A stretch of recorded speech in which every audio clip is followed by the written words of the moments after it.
Well, with the shelter in place, we couldn't do a birthday party like we always do. So we decided that we would try and put a sign out to make his day more special than what we can, because we can't have people over to celebrate like we would. So that's what we did for this. It melts my heart.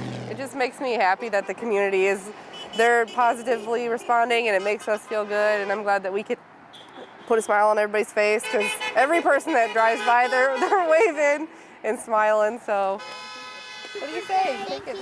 Thank you. It's really great. It's a great community, and we've had a great response from everybody so far, whether it's Facebook or the Honks or whatever. Wesley, what do you think about all this? I think it's great.